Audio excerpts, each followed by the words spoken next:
네, 오늘은 요한복음 1장 43절에서 51절 말씀을 가지고 모든 것이 은혜입니다라는 제목으로 함께 말씀을 나누고자 합니다. 여러분 혹시 유명한 기독교 저자 중에 C.S. 루이스라는 분이 계신데 혹시 알고 계십니까? 이분은 순전한 기독교, 스크루테이프의 편지, 그리고 나니아 연대기 등을 쓰신 아주 유명한 분이신데요. 한 번은 어떤 사람이 이 C.S. 루이스에게 이런 질문을 했다고 합니다. 기독교와 다른 종교의 차이점이 무엇입니까? 이런 질문을 했다고 합니다. 그러자 이 C.S. 루이스가 이렇게 대답했는데요. 은혜밖에 더 있을까요? 라고 대답했다고 합니다. 여러분 그렇습니다. 다른 종교와 기독교의 이 핵심적인 차이점이 있다면 바로 은혜라고 할 수 있습니다. 그래서 기독교는요, 은혜의 종교다라고 하죠. 여러분, 은혜가 무엇입니까? 은혜. 은혜라는 것은 하나님의 값없이 베푸시는 호의라고 할 수 있습니다. 예수님을 믿지 않는 분들, 교회에 출석하지 않는 그런 분들의 언어로 표현하자면 선물이다라고 할 수도 있겠습니다. 그래서 기독교는요, 선물의 종교다라고도 할 수 있습니다. 그러나 반면에 다른 종교는요, 이 선물의 종교, 은혜의 종교가 아니라 노력과 대가의 종교라고 할 수 있는데요. 여러분 잘 생각해 보십시오. 어떤 종교에서는요, 그가 믿는 신에게 아니면 그가 믿는 어떤 대상에게 절을 많이 하면 그에 대하여 보상이 주어진다라고 가르치는 종교가 있습니다. 또 어떤 종교는요, 자신이 믿는 신을 위해 이 목숨을 바치면 천국에 갈 수 있다라고 가르치는 종교도 있습니다. 이처럼 모든 종교는요, 인간이 행한 어떤 노력과 행위에 대한 대가로 무언가가 주어진다라고 가르칩니다. 그러나 여러분, 비단 이 종교뿐만이 아니라요, 이 세상이 움직이는 방식도 마찬가지인 것 같습니다. 세상이 어떻게 돌아갑니까? 노력과 대가에 의해서 세상이 돌아가죠. 예를 들어 내가 열심히 일을 하면 그에 합당한 결과가 주어지죠. 직장에서 탁월하게 일을 하면 직장에서 보너스가 주어집니다. 그래서 우리가 이 아둥바둥 이 세상을 열심히 또 치열하게 살아가는 것 같습니다. 물론 저는 이 노력이 나쁘다고 말씀드리고 싶지 않습니다. 우리 삶에서 이 노력은요, 너무나 중요합니다. 또 우리가 수고해서 또 땀을 흘려서 받는 이 대가는요, 너무나 귀하고 아름다운 것입니다. 하지만 중요한 것은요, 이 노력하는 것과 노력을 해서 구원을 받는 것을 우리는 구분해야 된다는 것입니다. 만약 우리가 우리의 행위와 우리의 노력으로 구원을 받는다고 한다면요, 우리는 예수님의 십자가를 너무 값싸게 여기게 될 것입니다. 또한 우리는요, 이 노력하는 것과 노력을 해서 나를 드러내는 것을 구분해야 하는데요. 만약에 우리의 노력으로 나의 어떤 존재를 증명하려고 할 때 우리 자신은 나의 영광 대신, 하나님의 영광 대신 나의 영광을 드러낼 수 있다는 것입니다. 그렇기 때문에 우리가 구원에 있어서, 그리고 우리 존재의 가치와 이유를 정확하게 알기 위해서는요, 행위와 노력이 아닌 오직 은혜로 우리가 돌아가야 하는 것입니다. 무엇보다 은혜를 우리가 붙잡아야 한다는 것이죠. 그렇다면 우리는요, 은혜를 어떻게 붙잡고 어떻게 경험할 수 있을까요? 요한복음 1장 17절 말씀을 우리 함께 읽어봤으면 좋겠는데요. 요한복음 1장 17절 말씀 읽겠습니다. 율법은 모세로 말미암아 주어진 것이요, 은혜와 진리는 예수 그리스도로 말미암아 온 것이라. 아멘. 여러분, 은혜는 누구로 말미암아 온 것이라고 하고 있습니까? 바로 예수님으로 왔다라고 하고 있습니다. 그렇기 때문에 우리가 은혜를 알려면요, 누구를 알아야 될까요? 예수님을 알아야 하고요, 예수님을 만나야 하는 것이죠. 예수님이 어떤 분이신지를 알고 예수님이 어떤 일을 행하셨는지를 알 때에 우리는 은혜를 경험할 수 있는 것입니다. 그래서 오늘은요, 오늘 본문 사실 예수님께서 이 빌립과 나다나엘이라는 제자를 부르시는 장면이 나오는 그런 내용인데요. 이 본문에 나타난 예수님이 어떤 분이신지 우리가 살펴보면서 우리가 예수님께 받은 은혜가 무엇인지를 함께 나누고자 합니다. 오늘 본문에 나타난 이 예수님은 어떤 분이십니까? 우리에게 은혜를 주시는 예수님은 어떤 분이십니까? 첫째로 예수님은요, 나를 먼저 불러주시는 분이십니다. 오늘 본문 43절 말씀에 이렇게 나옵니다. 이튿날 예수께서 갈릴리로 나가려 하시다가 빌립을 만나 이르시되 나를 따르라 하시니 라고 나와 있죠. 여러분, 예수님께서 갈릴리로 가시는 길에 빌립을 만나셨는데요.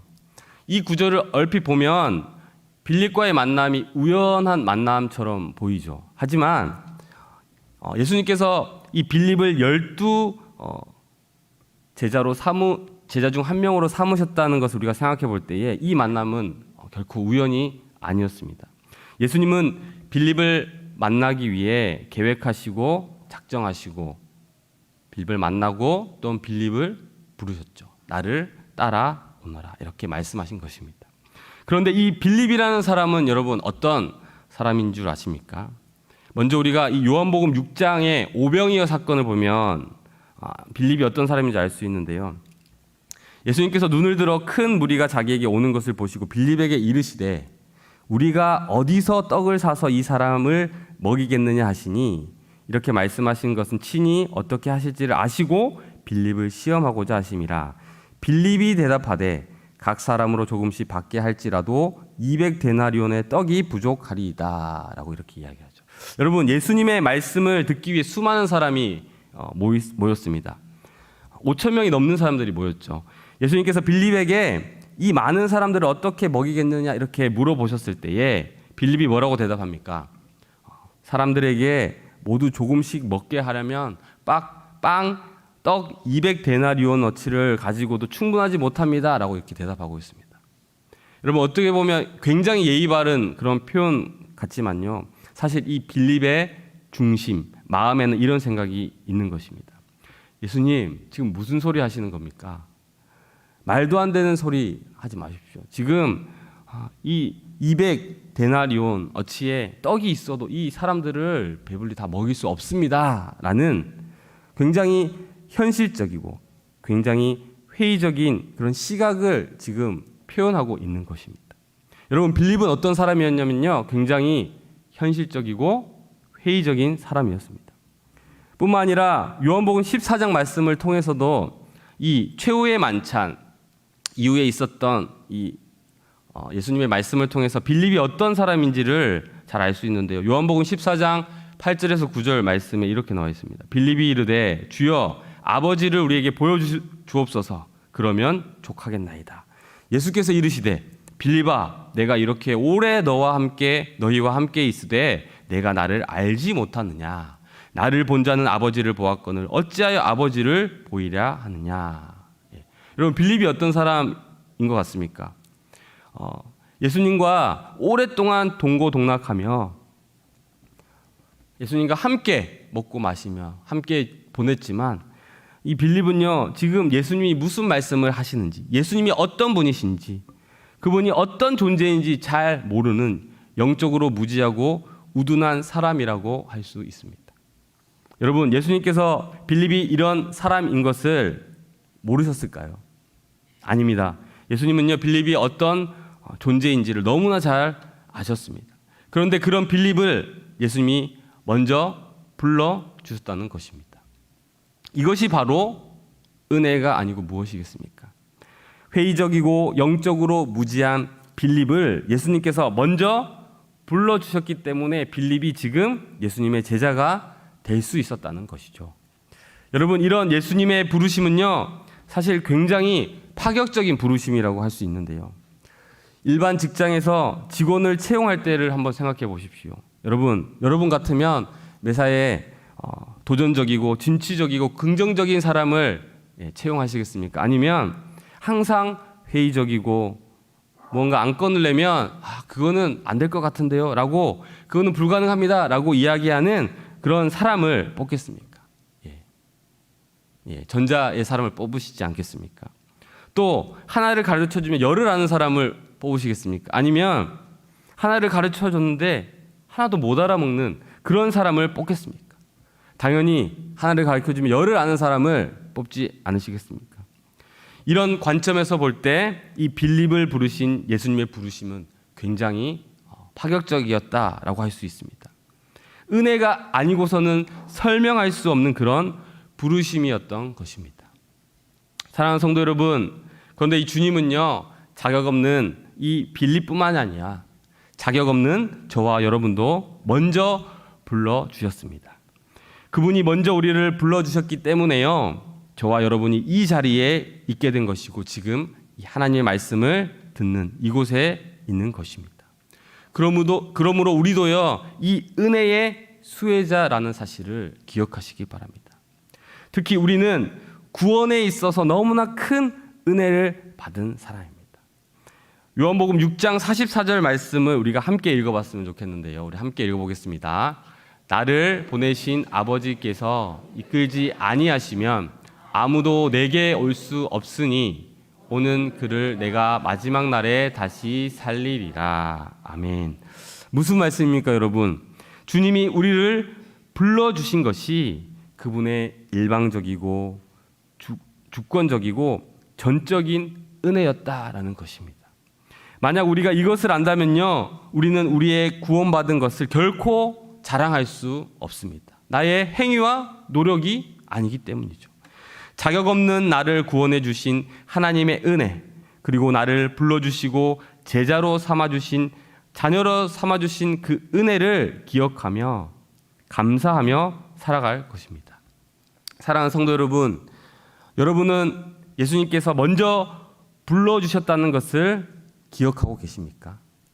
혹시라도 이 은혜를 우리가 잊고 살고 있다면 다시 한번 나를 먼저 불러주신 예수님의 은혜를 기억할 수 있길 바랍니다. 그리고 은혜에 감격하여 감사함으로 살아가는 저와 여러분이 되기를 주님의 이름으로 축복합니다. 여러분, 우리는요, 이렇게 예수님으로 말미암아 은혜를 경험한다라는 말씀을 지금 듣고 있는데요, 은혜 주신 이 예수님은 자격 없는 우리를 먼저 불러주신 분이고요, 두 번째로는 나보다 나를 잘 아시는 분이십니다. 오늘 본문 45절 말씀에서 빌립은 나다나엘을 찾아가 예수님을 전도하고 있습니다. 모세가 율법에 기록하였고 여러 선지자가 기록한 메시아가 바로 나사렛 예수다라고 지금 이야기합니다. 이어지는 46절에는요, 이 나다나엘이 어떻게 반응하냐면 나사렛에서 무슨 선한 것이 날 수 있느냐라고 지금 이야기하고 있습니다. 쉽게 이야기하면 나사렛 같은 총구석에서 무슨 메시아가 날 수 있단 말이야 라고 지금 대답하고 있는 것이죠. 여러분, 어떤 사람들은요, 이 나다나엘의 반응이 부정적이다라고 하는데요, 사실 이 반응은요, 지극히 상식적이고 합리적인 반응이라고 할 수 있습니다. 나사렛이라는 지역이 어떤 지역인 줄 아십니까? 멸시받고 천대받는 지역이었습니다. 그 갈릴리 지방 사람들조차도 이 나사렛 사람들을 무시할 정도로 그 나사렛은요, 아주 멸시받는 지역이었습니다. 이런 멸시받고 천대받는 지역에서 이 세상을 구원할 메시아, 약속하신 그 메시아가 나타났다는 것은요, 나다나엘이 가진 이 어떤 율법적인 지식으로는 도저히 이해가 안 되는, 말이 안 되는 이야기였던 것이죠. 그의 상식으로는 도저히 받아들일 수 없는 이야기였던 것입니다. 이에 대해서 빌립은요, 예수님을 만난 확신과 감격 가운데에 와서 보라라고 이렇게 나다나엘을 설득합니다. 이 확신에 이끌렸던 이 나다나엘이요, 예수님께 나아갑니다. 그리고 예수님께서는 자신에게 나오는 이 나다나엘을 보시고 이 47절 말씀에 그 속에 간사한 것이 없구나라고 말씀하시죠.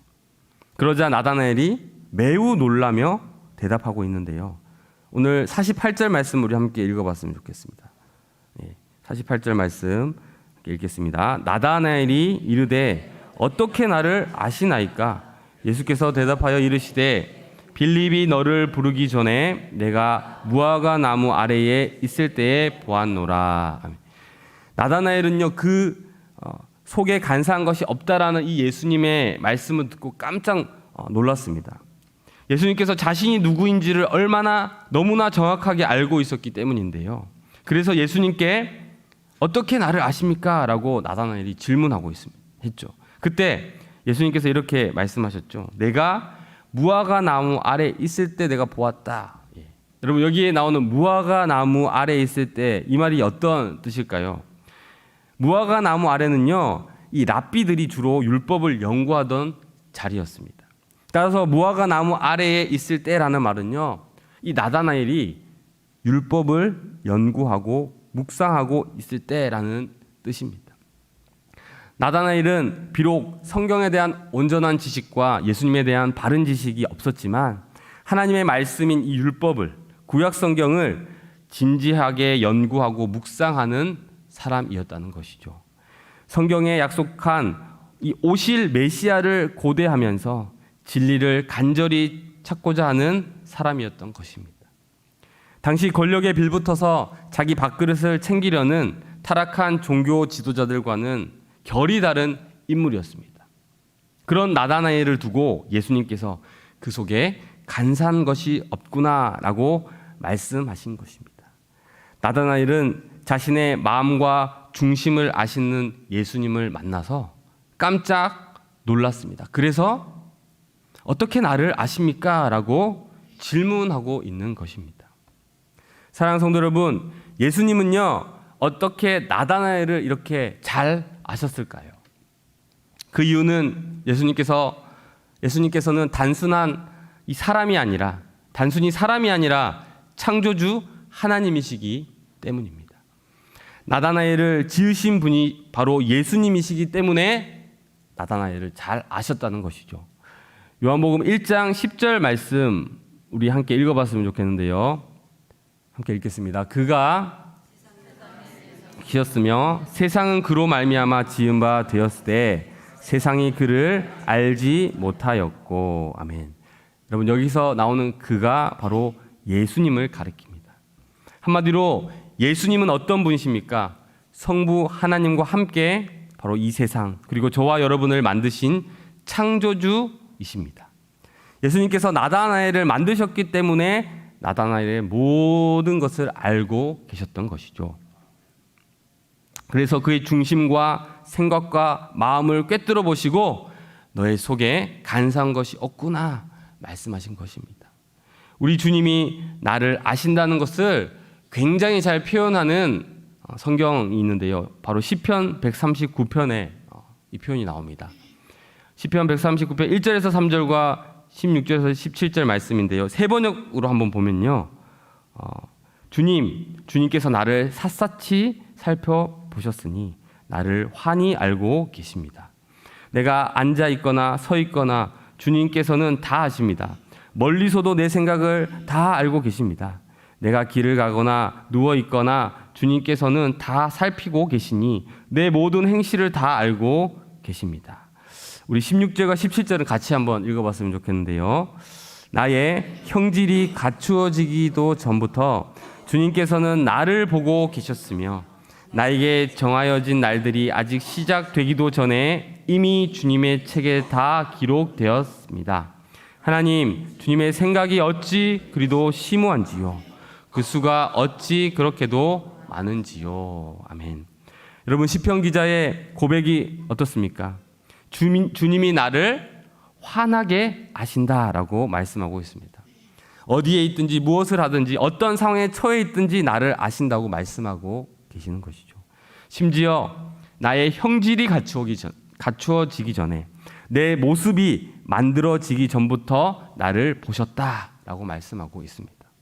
그래서 시편 기자는 주님의 생각이 어찌 그리 심오한지요 라고 하며 주님을 찬양하고 있는 것입니다. 사랑하는 성도 여러분, 예수님은 어떤 분이십니까? 나보다 나를 더 잘 아시는 분이십니다. 내 이름을 아시고 내 존재를 아시는 분이 우리 예수님이십니다. 여러분, 때로 우리가 살면서요, 내가 누구인지 모르겠다. 그런 생각을 한 번쯤 해보지 않으셨습니까? 내가 나를 잘 안다고 생각했는데 어떤 사건이 또 어떤 어려움이 우리에게 찾아오면 내가 나를 잘 모르겠다. 그런 생각을 한 번쯤 해보셨을 거라고 생각합니다. 그때 우리는요, 공허함을 느끼기도 하고요. 마음의 이 헛함을 느끼기도 하죠. 그동안 내가 열심히 살았는데 내가 지금까지 뭐 한 거지? 라는 생각이 들기도 합니다. 그래서 우리는요, 내가 누구인지 아는 것이 너무나 중요합니다. 내가 누구인지, 내가 어디로부터 와서 어디로 가는지 이 정체성을 분명하게 알 때에 우리는요, 흔들리지 않고 살아갈 수 있는 것입니다. 그런데 여러분, 예수님은 나보다 나를 더 잘 아시는 분이십니다. 내가 지금 무슨 생각을 하고 있는지, 내가 어떤 감정을 느끼고 있는지, 내가 나를 몰라도 우리 주님은요, 다 아신다는 것입니다. 이것이 바로 은혜인 줄 믿습니다. 전능하신 창조주 하나님이신 예수님이 보잘것없는 나를 아시고 나에게 깊은 관심이 있다는 것, 이것이 바로 은혜인 것이죠. 우리가 고단한 인생길을 걸어가면서 우리가 힘든 이유가 무엇입니까? 인생 자체가 힘든 것도 있겠지만요, 내 마음을 알아주는 사람 한 사람이 없다는 그 생각이 들 때 우리가 힘들지 않습니까? 사실은 내 마음을 알아주는 이 한 사람만 있어도요, 우리는 인생을 행복하게 살아갈 수 있습니다. 그런데 문제는 이 인간의 마음을 다 헤아리기가 어렵다는 것입니다. 상대방을 헤아려 보려고 아무리 애를 쓰고 공감을 하려고 해도 잘 되지 않는다는 것이죠. 그래서 많은 사람들은요, 수많은 관계를 맺고 있지만 그 군중 속에서 고독함을 느낄 때가 있다는 것입니다. 심지어 부부 사이에서도 서로의 마음을 몰라줄 때가 있습니다. 서로를 너무 잘 안다고 생각하고 또 깊이 사랑해서 결혼을 했지만 때론 이 남편이 내 마음을 몰라줄 때가 있습니다. 때론 아내가 나를 이해하지 못한다고 느낄 때가 있죠. 그러면 사실 우리가 어떻습니까? 가까운 사람으로부터 느끼는 그 감정으로부터 더 외롭게 느껴지지 않습니까? 이렇게 정말 사랑하는 관계에 있어서도 인간은 인간을 완벽하게 이해하기가 쉽지 않습니다. 사랑하는 여러분, 하지만 우리 예수님은 다르십니다. 예수님은 저와 여러분을 다 알고 계십니다. 그분은 우리의 고민과 아픔에 깊이 공감하십니다. 내가 어떤 고민을 하는지, 내가 어떤 감정을 느끼는지 정확하게 아신다는 것입니다. 다른 무엇보다 그분은 우리의 존재가 어떠한 존재인지를 아신다는 것입니다. 이 사실을 믿고 우리 예수님께 나아올 수 있기를 바랍니다. 그래서 나보다 나를 더 잘 아시는 이 주님이 우리를 안아주시고 우리를 품어주시는 그 은혜를 꼭 경험하시는 저와 여러분이 되길 주님의 이름으로 축복합니다. 여러분, 은혜는요, 예수님으로부터 말미암는다라는 말씀을 계속해서 드리고 있는데, 우리가 살펴본 예수님은 어떤 분이셨습니까? 첫째로 예수님은 나를 먼저 불러주시는 분, 자격 없는 우리를 불러주시는 분, 구원해 주시는 분이셨고요. 둘째로 예수님은 나보다 나를 잘 아시는 분이십니다. 마지막으로 오늘 본문에 나타난 예수님은 어떤 분이십니까? 셋째로 하나님과 나를 연결하시는 분이십니다. 여러분, 우리가 어떻게 하나님과 연결될 수 있을까요? 사실 거룩하신 하나님과 거룩하지 못한 죄 많은 우리가 연결되는 것은 불가능한 일입니다. 그런데 그것을 가능하게 하신 분이 계시죠. 바로 은혜와 진리가 충만하신 예수님이십니다. 예수님의 십자가 은혜로 말미암아 우리가 하나님과 연결된 것이죠. 자신을 잘 아시는 예수님께 너무나도 놀란 이 나다나엘이 오늘 본문 49절에서 랍비여, 당신은 하나님의 아들이시요 이스라엘의 임금입니다 라고 고백합니다. 그 고백 앞에서 예수님께서 뭐라고 대답하시냐면 오늘 보면 50절 말씀인데요, 우리 50절 말씀을 함께 읽어보겠습니다. 예수께서 대답하여 이르시되 내가 너를 무화과 나무 아래에서 보았다 함으로 믿느냐? 이보다 더 큰 일을 보리라. 아멘. 무슨 말씀입니까? 나다나엘아, 네가 무엇을 믿든 무엇을 상상하든 그 이상을 보게 될 것이다. 그렇게 말씀하고 있습니다. 이전에 경험하지 못했던 놀라운 하나님의 그 일을 경험하게 될 것이라는 그런 의미입니다. 여러분, 여기서 이보다 더 큰 일은 무슨 의미겠습니까? 오늘 보면 51절 말씀에 나와 있는데요. 우리 51절 말씀도 함께 읽어보겠습니다. 또 이르시되 진실로 진실로 너희에게 이르노니 하늘이 열리고 하나님의 사자들이 인자 위에 오르락내리락 하는 것을 보리라 하시니라. 아멘. 여러분, 여기에 진실로라는 말은요, 아멘이라는 뜻인데요, 그렇게 될지어다, 그렇게 될지어다라는 뜻입니다. 쉽게 이야기해서 하나님의 약속의 말씀이 반드시 이루어진다는 것이죠. 그런데 그 이루어지는 말씀이 어떤 것이냐면요, 51절 하반절에 보시면 하늘이 열리고 하나님의 사자들이 인자 위에 오르락내리락 할 것임을 우리가 알 수 있습니다. 여러분, 요한복음 1장 51절 말씀을 보면서 떠오르는 구약 성경의 본문이 있지 않으십니까? 바로 창세기 28장에 나오는 이 사닥다리. 창세기 28장에 보면 이 야곱이요, 형 에서의 이 살해의 위협을 피해서 삼촌 라반의 집으로 갑니다. 그러다가 잠시 잠에 들었는데요, 이 야곱이 꿈속에서 환상을 보게 되는데 어떤 환상입니까? 하늘 꼭대기에 닿은 이 사다리가 있고 이 하나님의 사자들이 오르락 내리락 하는 그 환상을 보게 되죠. 이후 야곱은요, 잠에서 깨어나서 이렇게 고백합니다. 주님이 여기 계셨는데 내가 몰랐구나. 그리고 그곳을 바로 하나님을 만난 장소인 이 베델이라고 칭합니다. 베델은 여러분도 잘 아시는 것처럼 하나님의 집이라는 뜻인데요, 야곱은 그의 일생에 찾아오신, 자신의 인생에 찾아오신 이 하나님을 만나는 놀라운 은혜를 경험하게 된 것입니다. 그렇다면 여러분, 야곱이 만난 하나님을 우리는 어떻게 만날 수 있습니까? 바로 예수님을 통해서 우리가 만날 수 있습니다. 우리가 하나님께로 올라갈 수 없기에, 하나님과 연결될 수 없기에 바로 이 하나님의 아들 예수님께서 이 땅 가운데 내려오시고 십자가에서 죽으심으로 말미암아 하나님과 내가 연결될 수 있게 하신 것입니다. 예수님은 어떤 분이십니까? 예수님은 하나님과 우리를 연결하는 이 사다리와 같은 분이십니다. 예수님을 통해 하나님과 연결되고 예수님을 통해 하나님의 임재를 우리가 경험하게 된다는 것입니다. 이것이 바로 은혜입니다. 사실 여러분, 우리가 하나님 앞에 예배드리는 것은요, 굉장히 두렵고 떨리는 일입니다. 왜냐하면 하나님은 거룩한 분이시오, 초월적인 분이시오, 전능하신 분이시기 때문입니다. 우리와는 존재 자체가 다른, 차원이 다른 분이시기 때문이죠.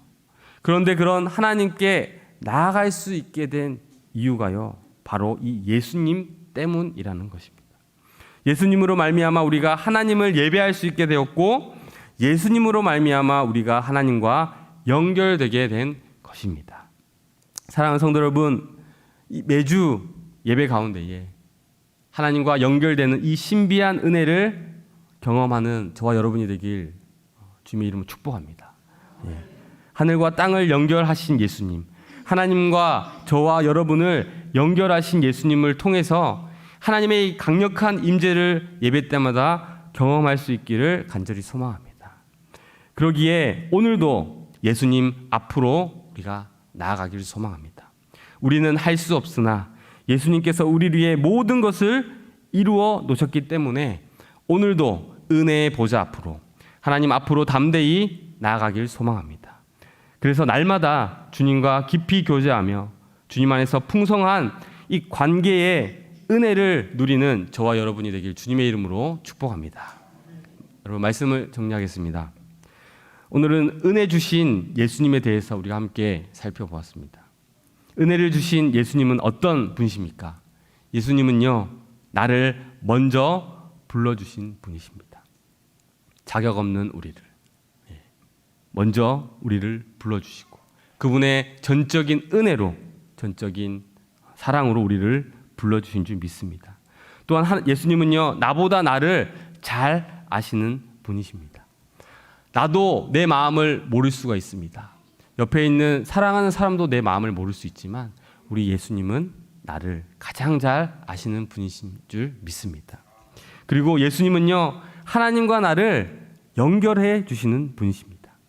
주님이 나를 먼저 불러주신 것도 은혜고, 주님이 나를 나보다 더 아시는 것도 은혜고, 또 예수님으로 말미암아 우리가 하나님과 연결되어 하나님을 예배할 수 있게 된 것, 이것이 바로 은혜인 줄 믿습니다. 그래서 오늘 설교 제목이요, 모든 것이 은혜입니다 라고 잡았습니다. 은혜를 주신 예수님을 이 남은 한 주간도 깊이 묵상하시면서 그분이 주시는 그 은혜와 감격으로 인하여 매일매일 하루하루 이 가슴 뛰는 그런 삶을 살아가시는 저와 여러분이 되길 주님의 이름으로 축복합니다.